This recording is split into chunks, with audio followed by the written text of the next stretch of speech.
The arts. My name is Hyla Crane, and I'm the Executive Director, and we are so happy that you could join us today for another edition of our Art Talk, of our Art Center Live. Of course, I have a very special guest from you, coming all the way from New Jersey. This is my friend Danielle Bobish. Hi, Danielle, how are you? Hi, Hyla. I'm great. Thank you so much for having me. Oh, thank you. Now, Danielle, I know you're a dancer, and I know you're a theater artist. Tell us a little bit where you're coming to us from and what you're doing this summer. Absolutely. I'm coming to you from Front and Center for Performing Arts in Springfield, New Jersey. I'm the studio manager here. I also teach different forms of dance, musical theater classes, and I'm here to support the owner and creative director of the studio. Fabulous. Yeah, the kids are amazing, and it's the best place to work. Oh, that's great. So in terms of, is it just for children, or do you have adult students as well? We occasionally will do something with the adults, but for the most part, it is only kids up to high school age, but occasionally we do have the adult class here or there. That's wonderful. And along with dance classes that you said, I know that there are productions that get done, so I'm assuming there is voice and musical theater training that happens as well at your studio. Yes, we do private voice, dance, every form of dance you can think of. We have specific musical theater classes. We have a musical theater company and a dance company, Wow. And those companies rehearse on their own times as well. That's amazing. Now, you were telling me you've just gotten through auditions with your young people, and tell me a little bit about the shows that you guys are going to be producing this year. We're so excited because we actually got to do a musical actually during the past year as well, but Wow. It was outdoors. So this year we're actually thinking maybe one outdoors and one indoors. Our high school company is going to be doing Pippin for their musical. I know. And we have a senior who will be graduating as well. So this will be her senior show. And then our middle school and down will be doing Little Mermaid. Oh, that's fabulous. And when will those shows take place? The Pippin will be this fall. We aren't releasing that date yet, but we have an idea of the theater location. And Little Mermaid will be in January when we normally do our musicals, but we weren't able to do a musical in January last year. We had to push it to spring for weather. I certainly understand that. Well, that's really exciting. So we want all of our friends out there who are up in New Jersey to make sure that they keep an eye out on the website for Front and Center so that they can take advantage of this. Along with teaching at the studio you're at, Danielle, I know you're doing something else this summer. Can you tell me a little bit about that? I am. So Front and Center manages the theater program at Willow Lake Day Camp, which is up in Lake Hopatcong area. And this summer I get to direct Frozen the musical with the kids at Willow Lake Day Camp. Oh, how old are the kids that you're going to be working with? It starts third grade and goes up through the CITs, which are the counselors in training. So they'll be in high school, like younger high school age. That sounds like so much fun. I mean, quite an undertaking, I imagine. How many children do you expect are going to be cast in the production? You know, I don't know until next week. It's the only elective they're offering this year.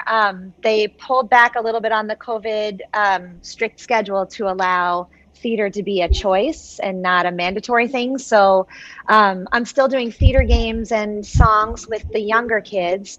And then Frozen will be an elective. So the first week they're going to audition. And we're doing it a little different. We're not going to have one Anna, one Elsa, one Olaf. We're going to have, each group will have a section of the show. Oh. And so, yes, so everybody has an equal opportunity. That's fabulous. That's a very clever way to do it, especially to give a variety of children an opportunity and not just sort of limit it to potentially older kids who have had more experience. That's lovely. Exactly. It's because it's, you know, it's not a theater camp. It's a day camp with a theater program in it. So we want to give more opportunity to those who might have never performed before, which could be fun for them. Well, and there's of course the possibility that children who develop a love of the performing arts and musical theater at this camp, is it close enough that these kids could end up coming to your studio to continue their studies? It is, yes. We're hoping that they love it so much they want to do more. Well, I have a sense that they're working with you. They're absolutely going to love it, and it's going to be a wonderful experience. And I commend you for reaching out and doing that. For my friends who are out there watching this, you may or may not know that Marco Island Center for the Arts has already started its children's summer art workshops. And while the 2 workshops offered in June are visual arts workshops, we are actually going to be working with the theater director from Marco Island Academy, and we are going to be doing a program called the Story Makers Lab, which is for children 5 to 8, and it's going to be creating stories and doing filming of characters that we create. And then for 2 weeks in the middle of July, we're going to be doing the Playmakers Lab, and the children who participate in that, it's a full-day program. It's going to be based on the work of playmaking from the 52nd Street Project, and the children are going to be writing their own short plays, creating their own sets, and then they'll be performing them with an older high school student or even an adult. So keep an eye out for that. That's going to be really fun. I remind everybody that this year, all of the children's summer programs at Marco Island Center for the Arts are free, and that cost will not be a barrier for any child who wants to attend. Because, and Danielle, I want to speak with you a little bit about this, because obviously we have all gone through the pandemic. I think my first question is, what do you see in terms of the importance or the value of arts, and in your case, performing arts for children after the year we've had? And then also simply the importance of what the arts bring for children who are involved with it.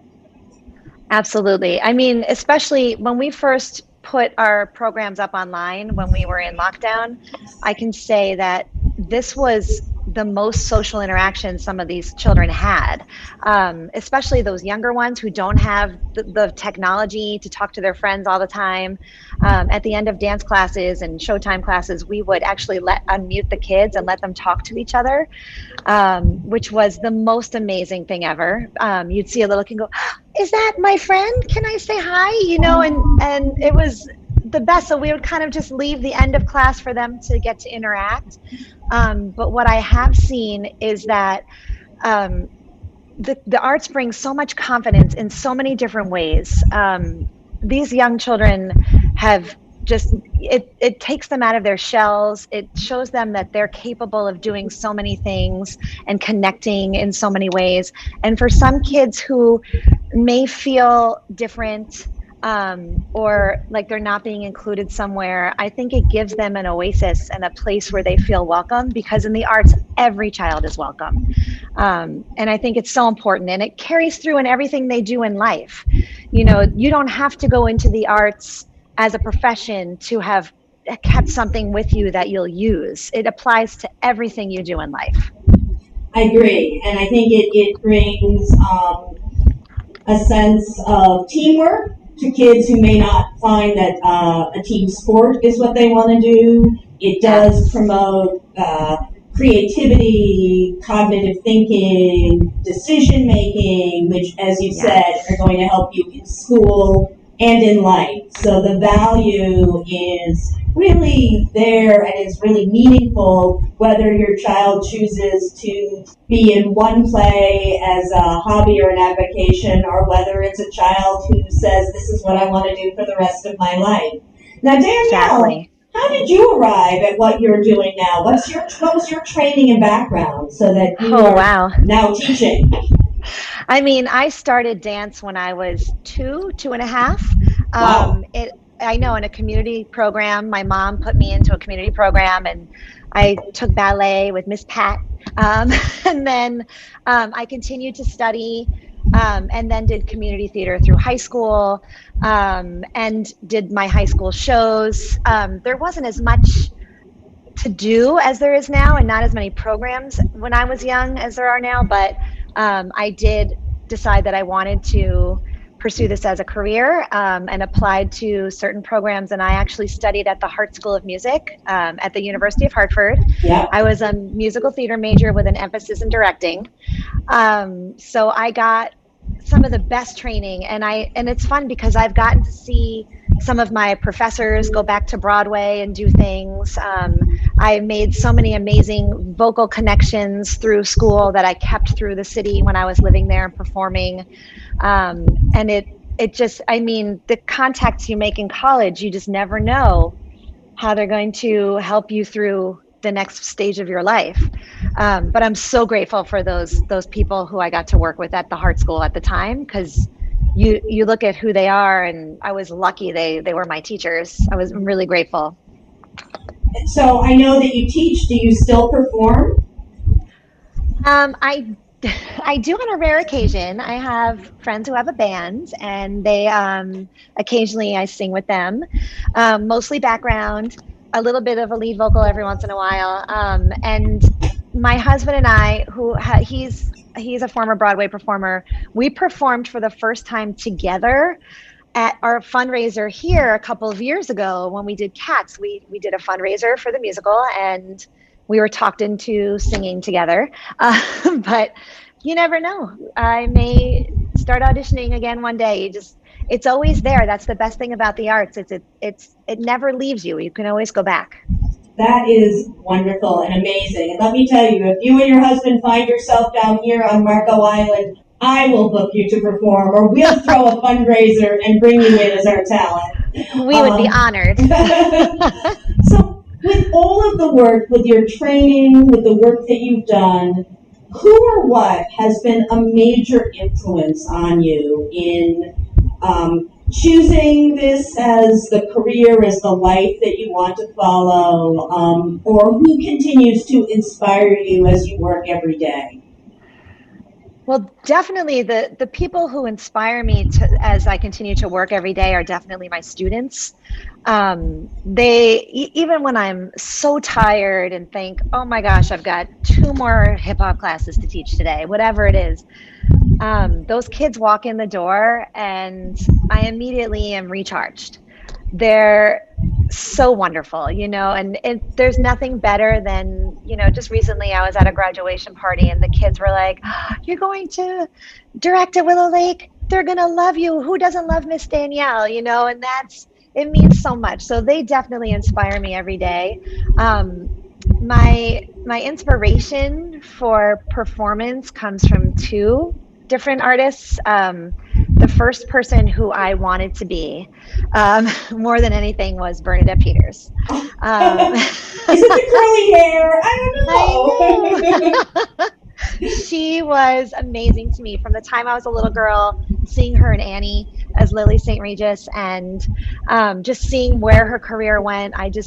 Everything about her career, I wanted to be that, and so that was like my inspiration, along with, as I got older, especially discovering the genius of Madeline Kahn, who actually is the namesake for my daughter. That's who she was named for. Yes. So we were like, that was the only name we could agree on. We were like, Madeline, because we were watching like Young Frankenstein or something. And I just love everything she's ever done. I think she's genius. So when she passed, I was very sad about it, even though I didn't know her personally, because she was such an inspiration. So Maddie, my daughter, is named for Madeline Kahn. And if I'm not incorrect, Miss Maddie is also a performer. She's a chip off the old block, isn't she? She really is. She amazes us every day and her drive and passion for what she does. This summer, she was accepted to the Young Dancer intensives at ABT again for her second summer. So congratulations. Thank you. So we'll be doing camp at the studio as well. We have morning camps for young and up to 8th grade. And she'll be assisting as a assistant counselor in the morning, having a short lunch break, and then from noon to 4:30 for 6 weeks, we'll be doing ABT in a studio with a computer. and then taking some classes in the evening at Front and Center. So the girl is unbelievably determined. That is amazing, and I wish Miss Maddie all the best, and I look forward to following what will certainly be a distinguished career like her mom. Danielle, I want to thank you for joining us today. Again, somebody who is right out there working with young people, sharing the arts, exposing children to the magic of performing, theater. It's hard work, but it's wonderful work. And I applaud you. I know it's been a crazy year teaching remotely, teaching virtually, and you've come through it, but I look forward to hearing about the shows that you're going to be working on and directing this summer and through the year, and I wish you all of the best. Again, for my friends who are out there, if you happen to be down here on Marco Island, keep an eye out. We will be posting information about performances for our Playmakers workshop that will be taking place the 2 middle weeks in July, and we are hoping that we will be having at least one performance of the original plays that those students create.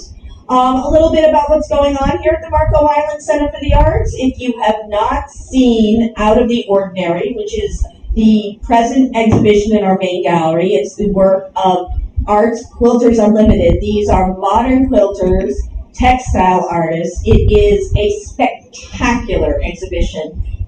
There is nothing else like it. People have come back to see it time and time and time again. So it is only going to be with us through, I think, next week for another 10 days, 7 days. I'm getting my cue back there. Our next exhibition that's coming in is called The Duality of Artistry. It is 3 artists who work in different mediums. So you'll be seeing their work that is different side by side, and that exhibition will open on July 12th with our opening reception taking place here on July 13th from 5:30 to 7. There, of course, will be complimentary wine for those of you who are of age. So please come on down. Wine is provided by our amazing wine sponsor, Total Wine and More of Naples. And last but not least, that same week, we will be having an author talk and book signing. Our author is going to be Stephen Maguire, and his new book is called Prior Restraint. I could not put it down. It is a political thriller, and it should be a wonderful evening with Mr. Maguire. He has a fascinating history and background. He is a former federal judge, and it is really exciting to hear him talk about this work of fiction, but I don't know, a lot of it seems to mirror things we actually see in the real world. Danielle, thank you again for joining us. This has been such a pleasure, and I will certainly keep in touch and keep track of what you're working on. Yes, please. Oh, absolutely. And then should I get up to the Northeast again, I'll come knocking at your door. You're welcome. To my friends who are out there, Marco Island Center for the Arts is open. We hope that if you're around, you'll stop in, say hello, come see us. We are busy and active this summer and planning for an amazing 2021-22 season. Our gift gallery is open if you're looking for a special something for that special someone. And of course, we always encourage you to shop local. We look forward to seeing you because when you cross our doorstep, you become part of our art family. And what do we do every day here at the Art Center? Well, we work to be your art home. Thank you, everybody. We'll see you next week with some fabulous new guests. Bye-bye, Danielle. Bye. Thank you.